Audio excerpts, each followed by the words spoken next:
जब रब की बारगाह में अरीसा पेश किया था, रब्बा इस फरहने मुबारक के सदके में मेरे महबूब के कुल उम्मत को माफ फरमा दे, तो रब ने फरमाया था, आई हुए से करने मैं आधी उम्मत को तेरे वजह से बख्श रहा हूँ और आधी उम्मत को मैं अपने अब्दुल कादिर की वजह से बख्श दूंगा। सुभान अल्लाह। अब्दुल कादिर की वजह से उन्हें माफ कर दूंगा।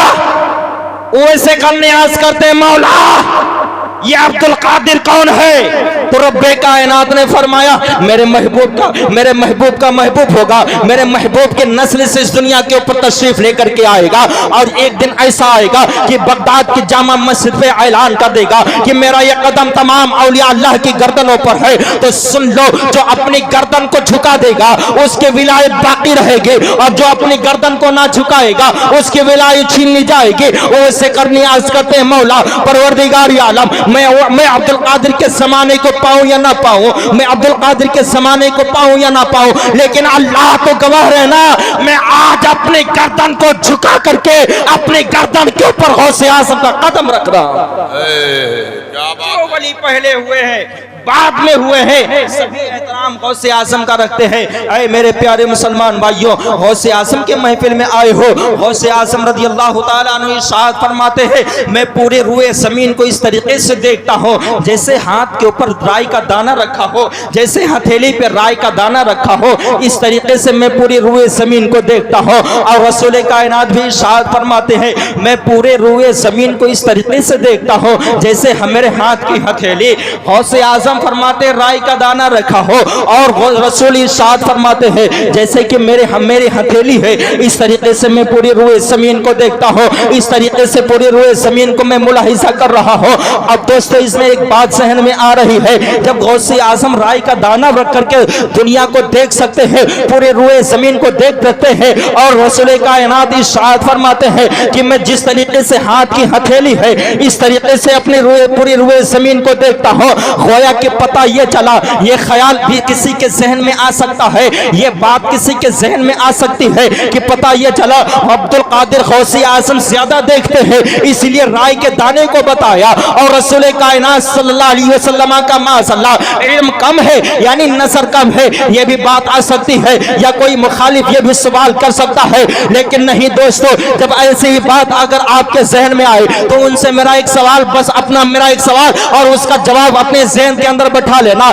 जब आपके जहन के अंदर ऐसा सवाल आए कि रसूल कायनात ने फरमाया कि मैं पूरे रुए ज़मीन को इस तरीके से देखता हूँ जिस तरीके से मेरे हाथ की हथेली है, और अब्दुल कादिर फरमाते हैं पूरे रुए ज़मीन को इस तरीके से देखता हूँ जैसे मेरे हथेली के ऊपर राई का दाना रखा हुआ हो। अब सवाल मैं भी करता हूँ, ऐ अब्दुल कादिर, ऐ बड़े पीर रोशन ज़मीर, ये माना कि आप वलियों के सरदार हैं, ये माना कि आप वलियों के मुख्ताब वलियों के सरदार हैं, लेकिन रसूल तो रसूल कायनात है, फखरे मौजूदात है, रसूल तो वो रसूल है जिनके सदक़े में अल्लाह ने कुल जहान को पैदा किया, जिनके सदक़े में अल्लाह ने ज़मीनो ज़मा को बनाया, मकीनो मक्का को बनाया, चिनियो चुना को बनाया, कुल जहान को बनाया, हर एक चीज को पैदा किया, हर एक चीज को बनाया, यहाँ तक कि अपने रब होने का भी इजहार किया है तो अपने महबूब के सदक़े में किया है। ऐ अब्दुल कादिर तुम्हें वली बनाया तभी मेरे महबूब अपने महबूब के सदक़े में बनाया, लेकिन आप यूं कहते हैं, ये क्यों कहते हैं कि जैसे राई का दाना रखा हो इस तरीके से मैं पूरे रोए ज़मीन को देखता हूं।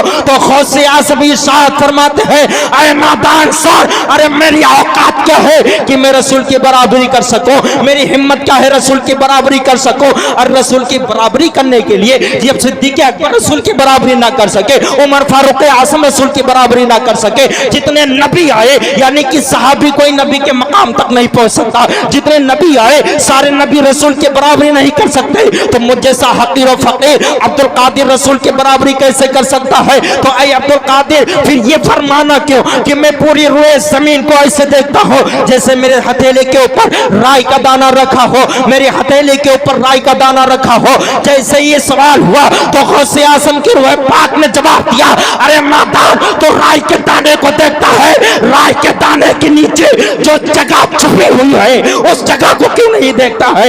यानी मैं पूरी हथेली को देखता हूँ, लेकिन जिस तरीके से राई का दाना रखा है है और राई के दाने के नीचे जो जमीन है यानी हथेली है वो दिखाई नहीं दे पड़ रही है और रसूल पूरी हथेली को देखते हैं और मैं रसूल का नवासा अब्दुल कादिर कुछ हथेली को देखता हूँ, पूरी हथेली को देख ही नहीं सकता। क्या बात है, बेशक। ये गौसे आजम रज़ी अल्लाह ताला अन्हु और आपके इल्म का आलम क्या, अल्लाह अल्लाह, और आपकी करामतें आपने बहुत सुनी होंगी, आपने करामतें सुनी होंगी।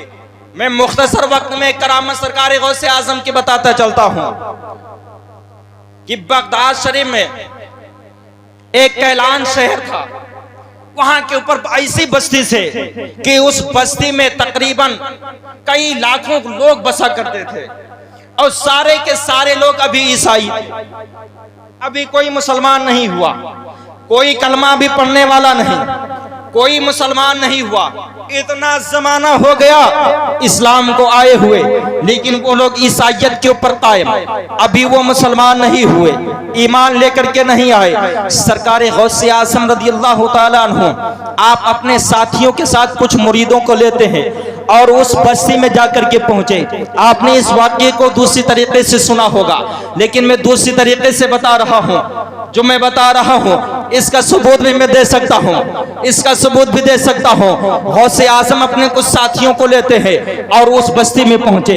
जब उस बस्ती में पहुंचे तो एक आलिम साहब मिले जो ईसाइयों के सबसे बड़े पादरी थे। उनके पास में सरकार गौसे आज़म पहुंचे और पहुंचने के बाद में सरकार गौसे आज़म ने इस्लाम की दावत दे दी। जब सरकार गौसे आज़म इस्लाम की दावत देते हैं, इस्लाम की दावत मिलने के बाद में वह ईसाई पादरी इतना बड़ा आलिम था, इतना बड़ा आलिम था कि उसने दीन इस्लाम के बारे में भी इल्म हासिल किया हुआ था। शाम में इल्म को उसने हासिल किया था, बगदाद में आकर के कुछ उलमा से उसने इल्म को हासिल किया हुआ था। इतना बड़ा आलिम जो है, आलिम होने के बाद में अपने कौम में फिर उसने दीन इस्लाम के बारे में भी सीख रखा था। उसने कहा, आई अब्दुल कादिर, मैंने एक हदीस आपके रसूल की पढ़ी है। रसूल कायनात इरशाद फरमाते हैं, उलमाओ उम्मती का अंबियाई बनी इसराइल, मेरी उम्मत के उलमा बनी इसराइल के नबियों के तरीके से होंगे। आप भी रसूल कायनात के उम्मती है कि आप नबियों के तरीके से है कि आप नबियों के तरीके से मकाम रखते हैं। सरकार गौसे आज़म ने फरमाया, तूने मेरे नाना की हदीस सच सुनी है। सुभान अल्लाह। क्योंकि ये बात सभी जानते हैं कि दुनियादार की बात गलत हो सकती है, लेकिन आमना के लाल की बात गलत हो ही नहीं सकती। बेशक बेशक हक बात है, बेशक जो बेशक। रसूल ने फरमा दिया हक है, उसे कोई मिटाने वाला नहीं। अगर कोई गलत साबित करते तो वही होगा जो मुसलमान नहीं होगा, जो ईमान वाला नहीं होगा, वही आका की हदीस को नहीं मानेगा, और जो उम्मती मोहम्मद जो रसूल का चाहने वाला होगा अपनी गर्दन को झुका के रसूल के फरमान के ऊपर अमल करता नजर आएगा। बेशक बेशक हक बात है, बेशक। रसूल कायनात की इस हदीस को जब उस पादरी ने पढ़ करके बताया, गौसे आज़म ने फरमाया, सच कहा, क्या तू देखना चाहता है? उसने कहा कि मैं अपनी नबी ईसा अलैहिस्सलाम की बात करता हूं। ईसा अलैहिस्सलाम मुर्दों को जिंदा कर दिया करते थे, तुम तो नबियों के कायम मकाम हो, उनकी तरीके से हो, क्या तुम मुर्दा जिंदा कर सकते हो? क्या तुम मुर्दा जिंदा कर सकते हो? गौसे आज़म ने फरमाया, ठीक है, मैं मुर्दा जिंदा कर दूंगा, लेकिन मेरी भी एक शर्त है। बता, अगर मैं मुर्दा जिंदा कर दूंगा तो क्या तू मेरे नाना का कलमा पढ़ लेगा? क्या बात है, सुभान अल्लाह। मैं मुर्दा जिंदा कर दूंगा, मेरे नाना का कलमा पढ़ेगा? वो पादरी कहता है, हाँ मैं कलमा पढ़ लूंगा। गौसे आज़म ने फरमाया, तो ले चल, किस मुर्दे को जिंदा कराना चाहता? गौसे आज़म गौसे आज़म को लेकर के वो एक कब्रिस्तान में पहुंचा और पहुंचने के बाद एक कब्र पर गया और कहा, इसको मरे हुए जमाना गुजर गया, इसको जिंदा करना है, इसको जिंदा करना तुम्हारा काम है। जब गौसे आज़म ने उस कब्र को देखा, कब्र देखने के बाद उस कब्र में झांकते हैं, झांकने के बाद में इरशाद फरमाते, ठीक है, आपने फरमाया कि ये बताइए, जब तुम्हारे ईसा अलैहिस्सलाम मुर्दे को जिंदा किया करते थे तो क्या पढ़ा करते थे? तुम्हारे ईसा अलैहिस्सलाम क्या कहा करते थे? उस पादरी ने कहा, हमारे ईसा अलैहिस्सलाम कहा करते थे, कुम बिइज़्निल्लाह, अल्लाह के हुक्म से उठ जा, अल्लाह के हुक्म से जिंदा हो जा। फौरन मुर्दा जिंदा हो जाया करता था। गौसे आज़म आजम ने फरमाया कुम बिइज़्निल्लाह, जैसे आपका फरमाना होता है मुर्दा जिंदा हो जाता है। जब मुर्दा जिंदा हुआ बाहर निकल करके आया, जब बाहर निकल करके आता है गौसे आजम उससे कलाम करते हैं। पादरी सुन रहा है, पादरी की कौम सुन रही है। गौसे आजम फरमाते हैं ऐ मुर्दे बता तो मेरी वजह से जिंदा हुआ है, लेकिन ये भी बता तेरा जमाना कितना गुजर गया, यानी तुझे मरे हुए कितने दिन हो गए, तो कितने दिनों से कब्र के अंदर है। उसने आते ही कहा था ऐ अब्दुल कादिर क्या अब्दुल कादिर क्या कयामत आ चुकी है, क्या कयामत बर्पा हो चुकी है। गौसे आजम ने फरमाया नहीं कयामत नहीं आई, लेकिन बता तो कितने दिनों से कब्र के अंदर है। उसने कहा ऐ अब्दुल कादिर मुझे इल्म नहीं कि मैं कितने दिनों से हूँ, अलबत्ता इतना जानता हूँ कि हजरत दानियाल अलैहिस्सलाम के जमाने में मैं था और उनका उम्मती था, उनकी वजह से अल्लाह ने मेरी मग़फ़िरत फरमा दी। सुभान अल्लाह सुभान अल्लाह, बेशक सुभान दानियाल अलैहिस्सलाम के जमाने का मुर्दा जिंदा किया गौसे आजम ने। आपने फरमाया बता तो मेरे मुस्तफा के बारे में क्या जानता है, बता तो मेरे रसूल के बारे में क्या कहना चाहता है, बता तो मेरे बारे में क्या कहना चाहता है। इस ईसाई को तो बता दे, इस ईसाई को तो खबर कर दे। तो उस मुर्दे ने कहा था ऐ पादरी सुन, इस दुनिया के ऊपर अगर कोई मजहब सच्चा है तो वो सिर्फ मजहब इस्लाम है, इसके अलावा सारे बातिल है, इसके अलावा कोई सच्चे मजहब नहीं हो सकते हैं। और सुनो अगर ये नबी ना आते तो कुछ भी ना होता। बेशक बेशक हक बात है, बेशक कुछ भी ना होता। जो कुछ भी मिला है इन्हीं नबी की वजह से मिला है, इनके नाना की वजह से मिला है। इनके नाना का अगर तुम कलमा पढ़ लोगे तो आमान में आ जाओगे, इनके नाना का कलमा पढ़ लोगे तो आमान पा जाओगे। हश्र में तुम्हें रुसवाई नहीं होगी, कब्र में तुम्हें रुसवाई नहीं होगी। जब रसूल कायनात सल्लल्लाहु ताला अलैहि वसल्लम का उस पादरी ने ये जिक्र सुना था, सुनने के बाद में मुशर्रफ इस्लाम हुआ, कलमा पढ़ लेता है। कलमा पढ़ने के बाद में अब जितनी उसकी कौम थी सारी की सारी कौम हजरत अब्दुल कादिर के हाथों पे हाथ दे करके तौबा करती है और मुशर्रफ इस्लाम हो जाती है। अब ये कौम इतनी बहादुर कौम थी, जब ये ईमान लेकर के नहीं आई थी उससे पहले जो इर्द गिर्द के मुसलमानों की सल्तनतें थी वो सारे के सारे उनके सामने लड़ने के लिए पीछे हट जाया करते थे, यानी उनकी हिम्मत नहीं हुआ करती थी कि इतने बहादुर है इनसे हम मुलाकात करें या इनसे हम मुकाबला करें, इनके पास में जाए। कोई भी उनके पास में आने के लिए तैयार नहीं हो रहा था। लेकिन जब यही कौम मुशर्रफ इस्लाम होती है, कलमा पढ़ करके दायरे इस्लाम में दाखिल होती है, तो अल्लाह रब्बुल इज्जत ने इस कौम को कबूल कैसे किया, इस कौम के बहादुरी को लोगों के ऊपर जाहिर कैसे किया, यह भी जानना बहुत ही जरूरी है। जब पूरी कौम मुशर्रफ इस्लाम हो जाती है, अब कौम पनपना शुरू कर देती है, इस्लाम के अंदर मजबूती आ जाती है, जिससे लभृति है उसका तहस नहस कर दिया करती है। अब कौम जब फलती फूलती चली जा रही है, अब इसी कौम के अंदर अल्लाह ने एक ऐसे बंदे को भेजा जिसकी वजह से दीन इस्लाम बुलंदी पर आ जाता है। उस कौम के अंदर अल्लाह ने एक सुल्तान को पैदा किया, जिस सुल्तान का नाम सुन करके बातिल लरसा करते थे, बातिल भागा करते थे, बातिल घबराया करते थे, मैदान छोड़ करके बातिल भाग जाया करते थे। अरे उस सुल्तान का नाम सुल्तान सलाहुद्दीन सुभान अल्लाह सुभान अल्लाह सुभान अल्लाह सुभान अल्लाह। बहुत खूब हज़रत, सुल्तान सलाहुद्दीन अय्यूबी है। और हजरत सुल्तान सलाहुद्दीन अय्यूबी के बारे में कौन नहीं जानता है? क्या बात, हर कोई जानता है, हर कोई जानता है कि जिस इलाके में निकलते आपके जो दुश्मन हुआ करते थे मैदान छोड़ करके भागते थे। जी बेशक, हर इलाके में आपका चर्चा है। और लोग जब अपनी फौजें ले करके जाया करते थे, जान जाते कि सुल्तान सलाहुद्दीन अय्यूबी की फौज आ रही है, तो टकराने की तो दूर की बात, नाम सुन करके फरार हो जाते, नाम सुन करके फरार हो जाते। और सुल्तान सलाहुद्दीन के जमाने में अल्लाह रब्बुल इज्जत ने बैतुल मुक़द्दस को फतेह, बेशक उन्हीं के हाथों में बैतुल मुक़द्दस फतेह हुआ। जी बेशक। तो ये सरकार गौसे आज़म का मकाम है। आप जिसे चाहें, जिस वक्त चाहें, जहां चाहें वहां बुला सकते हैं, जिसे चाहें उसे वहां से हटा सकते हैं। और गौसे आज़म दिलों के राज़ों को जानते हैं, जो कलम पे लिखा, जो अर्श पे लिखा है उसे भी जानते हैं। बेशक बेशक। मैं अपनी गुफ्तगू को खत्म कर रहा हूं। हर एक चीज को सरकार गौसे आज़म जानते हैं। इराक के अंदर एक ताजिर हुआ है, गालिब एक ताजिर हुआ है अबुल मुजफ्फर। इस ताजिर ने जब अपनी तिजारत की करना चाहा, जब वो तिजारत को जाना चाहा तो सबसे पहले शेख हम्माद के पास गया और कहने लगा, हजरत मैं तिजारत करने के लिए जा रहा हूं, क्या ये सफर मेरे लिए अच्छा होगा कि नहीं अच्छा होगा, मैं सफर पे जाऊं कि नहीं जाऊं, क्योंकि अल्लाह ने वह मकाम अपने वलियों को दिया है कि बैठे जमीन पर होते हैं, खबर अर्श की दिया करते हैं। बेशक बेशक जमीन पे बैठ करके अर्श आसम को देखा करते हैं, आंखों को बंद किया, लोहे महफूज को देखा, उल्टी ही चाल चलते हैं दीवान गाने इश्क, आंखों को बंद करते हैं दीदार के लिए, बेशक आंखों को बंद किया और फरमाया कि तू इस साल सफर पे ना जा, अगर तू सफर पे जाएगा तो तेरा माल लूट लिया जाएगा, तेरे साथी मारे जाएंगे, तुझे नुकसान होगा, तुझे भी कत्ल कर दिया जाएगा। घबरा गया कि मुफलिसी का आलम आ चुका था। जा रहा था, रास्ते में हमारे बड़े पीर सरकार गौसे आजम से मुलाकात हुई। सुभान अल्लाह। गौसे आजम से मुलाकात के बाद उसने कहा, हुजूर मैं शेख हम्माद के पास में गया था और जाने के बाद में मैंने अपनी तकदीर दिखाई कि मैं सफर पे जाऊं कि न जाऊं। गौसे आजम ने फरमाया, क्या कहा शेख हम्माद ने? कहा, उन्होंने कहा कि आप इस साल सफर पे ना जाएं, आपकी जान का खतरा है, आप मारे जाएंगे, आपका माल लूट लिया जाएगा।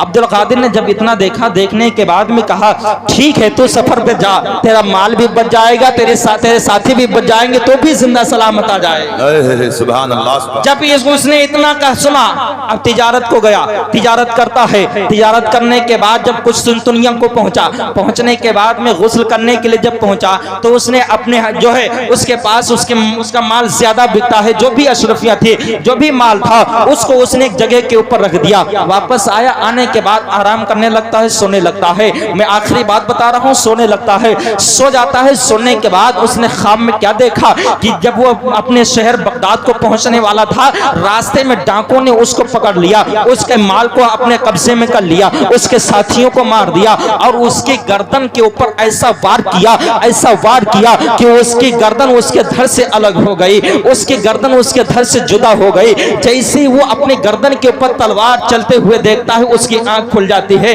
जब आंख खुलती है तो क्या महसूस करता है कि मेरी गर्दन के ऊपर किसी ने तेज धार तलवार चला दी है। दर्द को महसूस करता है। अब भागता भागता अपने साथियों के पास में पहुंचा, सारे साथी सो रहे थे। अपने माल के पास में पहुंचा, माल भी सही हुआ सालिम है। अपने खजाने के पास पहुंचा, जो उसका खजाना रखा हुआ था वो भी सही हुआ सालिम है। लेने के बाद में अब फिर सफर शुरू करता है। बगदाद को पहुंचा, बगदाद पहुंचने के बाद में अब सोचने लगा, अब मैं मुलाकात करने के लिए जाऊं तो किसके पास जाऊं, शेख हम्माद के पास जाऊं या अब्दुल कादिर के पास जाऊं। शेख हम्माद भी पायाकार बुजुर्ग, अब्दुल कादिर तो लासानी है, इनका कोई सानी ही नहीं है। अब मैं जाऊं तो किसके पास में जाऊं? यानी जब ताजिर तिजारत करके आया करते थे तो अपना तोहफा लेकर के औलिया इकराम बुजुर्गाने दिन की बारगाह में हाजिर हुआ करते थे। लेकिन आज हमारा हाल क्या बन चुका है? हम कितनी ही दौलत क्यों न कमा ले, कितना ही माल हमारे पास में क्यों ना आए, हम इमाम साहब की खैरियत नहीं लिया करते हैं कि इमाम साहब ने कुछ खाया है कि नहीं खाया है, इमाम साहब ने कुछ पिया है कि नहीं पिया है, इमाम साहब को पैसे की जरूरत है कि नहीं जरूरत है।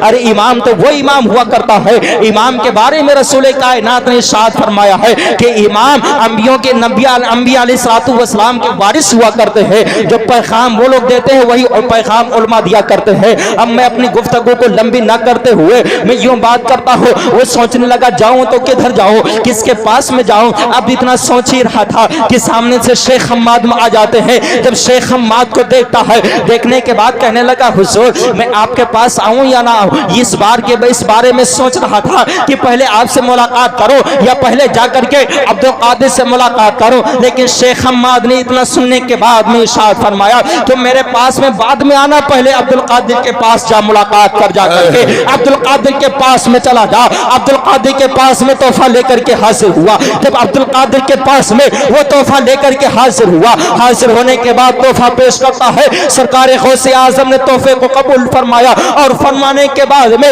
उस इंसान ने कहा और उसने कहा कि आए अब्दुल मुजफ्फर ने कहा कि हुजूर ऐ शहंशाह बगदाद, ऐ पीर लासानी, ऐ कुतुब रब्बानी, ऐ सैयदना शेख अब्दुल कादिर जिलानी, आप फरमाइए कि शेख हम्माद भी पायाकार बुजुर्ग आप बिल्कुल आसानी है, लेकिन बात समझ में नहीं आ रही है। शेख हम्माद ने कहा था तो कत्ल कर दिया जाएगा, तेरे साथी मार दिए जाएंगे, तेरा माल लूट लिया जाएगा, तो तबाह बर्बाद हो जाएगा, तो जिंदा सलामत घर को वापस नहीं आ सकता है। लेकिन मैं तो क्या देखता हूँ, आपने फरमाया था तो भी वापस आएगा, तेरा माल भी आएगा, तेरे साथी भी आएंगे, वो भी सच्चे हैं, आप भी सच्चे हैं। लेकिन उन्होंने जो कहा वो नहीं हुआ, आपने जो कहा वो हो गया। तो सरकार गौसे आज़म ने फरमाया, ऐ अबुल मुजफ्फर सौर, शेख हम्माद ने वो बताया था जो लोहे महफूज में लिखा था। अरे अब्दुल कादिर ने वो बताया था जिसको अब्दुल कादिर ने लोहे महफूज में लिखा, जो अब्दुल कादिर ने लोहे महफूज में लिखा था वो बताया था।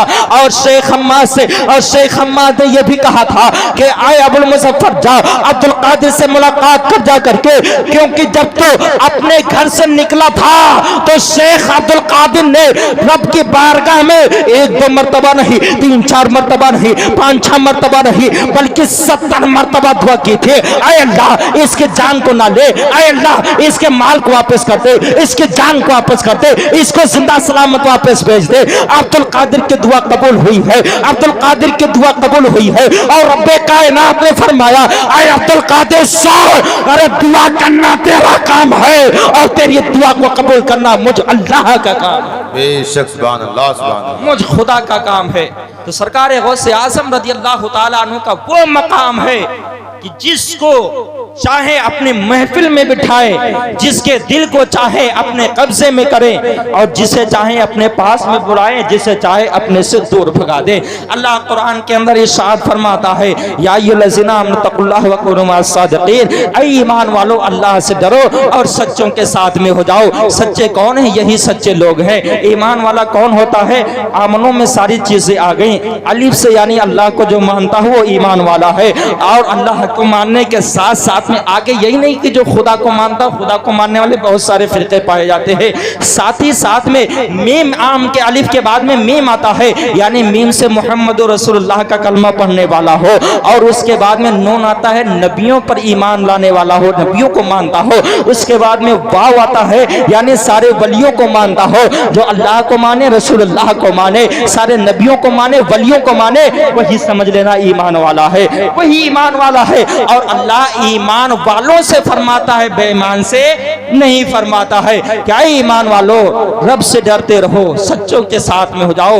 रब की बारगाह में दुआ है कि मालिक मौला परवरदिगारी आलम मेरी इस गुफ्तगू को अपनी बारगाह में कबूल मकबूल फरमाए, और हम लोगों की ज़बान के ऊपर सिर्फ व सिर्फ यही जारी रहे कि कादरी कर कादिर रख, कादरियों में उठा, कदर अब्दुल कादिर कुदरत नुमा के वास्ते, कदर अब्दुल कादिर कुदरत नुमा के वास्ते। मेरे प्यारे मुसलमान भाइयों, आप तमामी हजरात से गुजारिश है, सरकार गौसे आज़म की महफिल में आए हो, गौसे आज़म से सच्ची मोहब्बत करो।